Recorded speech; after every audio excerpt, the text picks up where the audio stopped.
দেননি। আপনি যখন তৃণমূলে ছিলেন আপনি বিরোধী শূন্য করে দিয়েছিলেন।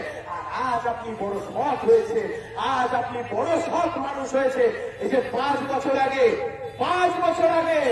এই তো শুভেন্দু বাবু ইফতার করতে যেতে মাথায় শেষ টুপি করতেন, ইফতার করতে যেতে শুভেন্দু বাবু মনে পড়ছে? এই দেখুন আপনার ছবি, ইফতার করছেন 5 বছর আগে।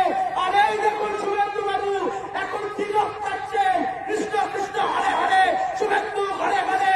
আরে আপনি যেমন খুশি তেমন সাজে প্রতিযোগী, ওই যেমন খুশি তেমন সাজে প্রতিযোগী হয়। কেউ হিন্দু সাজে, কেউ মুসলিম সাজে, কেউ খ্রিস্টান সাজে, কেউ মাদার তেরেসা সাজে।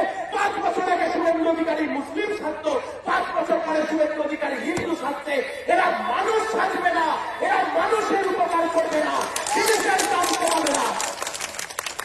উত্তর দিন, জানতে চাইছি তো আজকে, উত্তর দিন।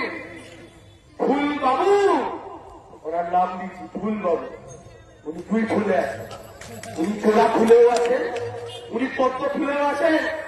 উত্তর দিন ফুলবাবু, এই যে এতদিন ধরে বললেন ভাইপোকে 10 দিনে জেল কাটাবো,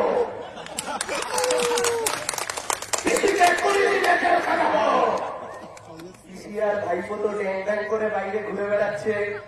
কেন ইডি আর সিবিআই পিসিআর ভাইপোকে জেলে পুরল না? কেন পিসিআর ভাইপোকে ইডি জেলে পুরল না? দিল্লির মুখ্যমন্ত্রী জেলে চলে গেল।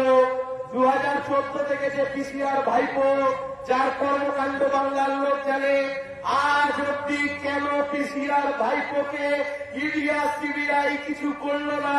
তার কারণ শুভেন্দু বাবু আপনিও জানেন। কোলাঘাট থেকে আপনি যতই সায়ন বাবু করে চেল্লান, আপনিও জানেন দিল্লির বিজেপির নেতারা মমতা ব্যানার্জির মাথায় হাত রেখে দিয়েছে। আর তাই জন্যই নিচু তলায় বিজেপি আর তৃণমূলের কর্মীরা যতই মারপিট করুক, যতই খুনোখুনি করুক, যতই নিজেদের মধ্যে মারপিট করুক, ওপর তলায় দিল্লির বিজেপির নেতারা মমতা ব্যানার্জি আর তার ভাইপোর মাথায় হাত রেখে দিয়েছে। তাই জন্য এত কিছু হয়ে যাওয়ার পরেও বাংলার মুখ্যমন্ত্রী আর তার ভাইপোকে ইডি আর সিবিআই ছুঁয়েও দেখে না। উত্তর তো দিতে হবে শুভেন্দু বাবু, ফুল বাবু, উত্তর দিন। এই যে বলেছিলেন একের পর 1 তারিখ, ওই তারিখে ওই হবে, সেই তারিখে তাই হবে, ওই তারিখে ওই হবে। আরে তারিখ পে তারিখ শুভেন্দু বাবু, একের পর 1 তারিখ চলে গেল, কিন্তু কেউ তো জেলে গেল না। তার মানে আপনিও জানেন শুভেন্দু বাবু, যা আপনি বলছেন সব ফাঁকা আওয়াজ, ওর কোনো দাম নেই।